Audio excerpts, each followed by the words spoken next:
Buenos días, mi nombre es José Cantillo y hoy voy a estar hablando sobre uno de los acontecimientos más importantes y determinantes de la historia de nuestro país, que es el conflicto armado. Voy a estar hablando sobre su origen, su evolución, sobre los principales procesos de paz que han habido y sobre el sistema integral de verdad, justicia, reparación y no repetición en el país y también sobre la función que tiene la Jurisdicción Especial para la Paz. También voy a dar una reflexión sobre cómo la universidad puede ser un sitio de paz y de reparación para las víctimas del conflicto armado. El conflicto armado en Colombia no surgió de la noche a la mañana, sino que fue producto de varias causas económicas, sociales y políticas en el país. Entre ellas encontramos la desigual distribución de tierras que había, la falta de participación política. Encontramos también la falta de presencia del Estado en muchas regiones y posteriormente encontramos el crecimiento del narcotráfico que terminó financiando a todos estos grupos. Este conflicto armado en Colombia ha sido el más largo que ha habido en Latinoamérica y que hasta el día de hoy ha dejado y sigue dejando a muchas personas en medio de disputas entre las guerrillas, entre las fuerzas públicas o entre grupos paramilitares como los que hubieron anteriormente y hoy siguen habiendo. La historia del conflicto armado en Colombia se puede dividir en 4 etapas. La primera etapa se da luego de 1948 con el asesinato de Jorge Eliezer Gaitán. Luego de estos acontecimientos o este periodo llamado la violencia, surgen varios movimientos guerrilleros en el país. La segunda etapa se da luego debido al gran crecimiento que tuvieron los grupos armados, a la atracción de los grupos paramilitares y al aumento del narcotráfico en el país que terminó financiando a estos grupos armados.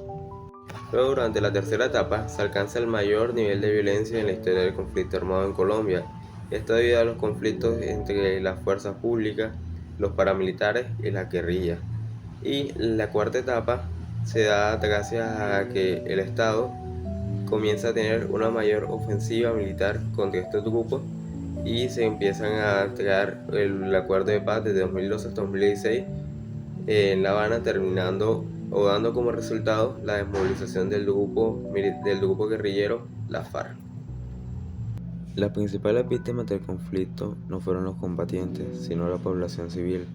Millones de colombianos fueron desplazados, miles desaparecieron, miles fueron asesinados y muchas familias perdieron sus hogares, sus tierras y a sus seres queridos.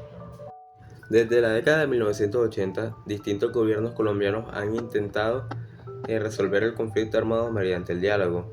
Los procesos más importantes, entre otros, comenzaron con el gobierno del presidente Belisario Betancur, quien comenzó con las conversaciones con algunos grupos. Más adelante se logró la desmovilización de grupos como el M-19, que después participarían en la nueva constitución política.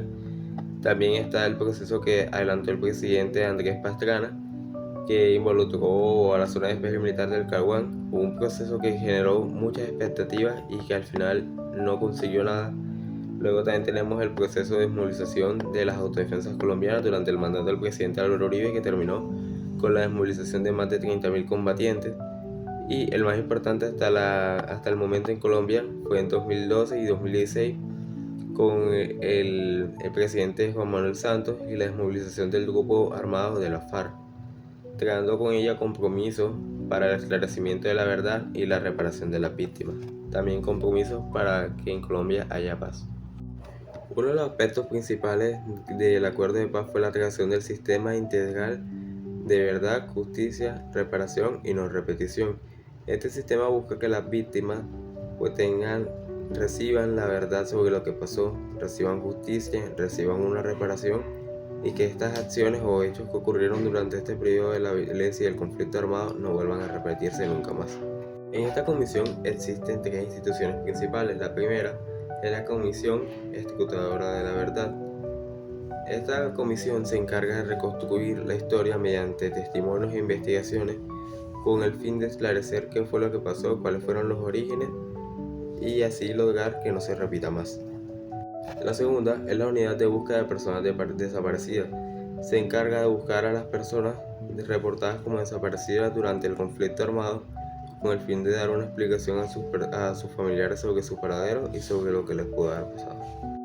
Y finalmente está la Jurisdicción Especial para la Paz, cuyo objetivo es investigar, juzgar y sancionar a los responsables de los delitos más graves ocurridos por el conflicto armado antes del 1 de diciembre de 2016.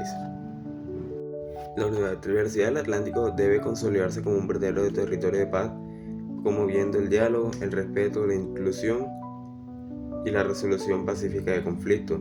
La universidad no solo debe formar personas para las artes o para sus carreras, sino que debe formar personas con pensamiento crítico y con un compromiso social. Debe también fomentar espacios de debate, espacios de memoria y espacios de concientización sobre los derechos humanos. Todo esto con el fin de que las cosas malas que han pasado en el país no se repitan más y con el fin de que como personas podamos buscar un verdadero cambio para nuestra sociedad. Como conclusión, comprender el conflicto armado en Colombia nos permite darle una mayor importancia a la paz y nos permite comprender mejor el sufrimiento que millones de personas han sufrido en Colombia debido a todas las situaciones que derivan del conflicto armado. Lo entendemos que la verdad, la justicia, la reparación y la no repetición son elementos fundamentales que necesitamos para poder lograr la paz en Colombia. Y la paz no es algo que solo dependa del Estado, es algo que depende de todos como ciudadanos. Depende de que todos pongamos nuestro granito de arena para poder lograr que la sociedad colombiana sea mejor, porque el cambio debe venir principalmente de nosotros mismos y luego de los demás. La paz no significa únicamente el fin de los enfrentamientos armados, implica reconocer la verdad, reparar a las víctimas y garantizar que estas violaciones nunca vuelvan a repetirse. El cambio debe empezar por nosotros mismos y por todos como sociedad colombiana.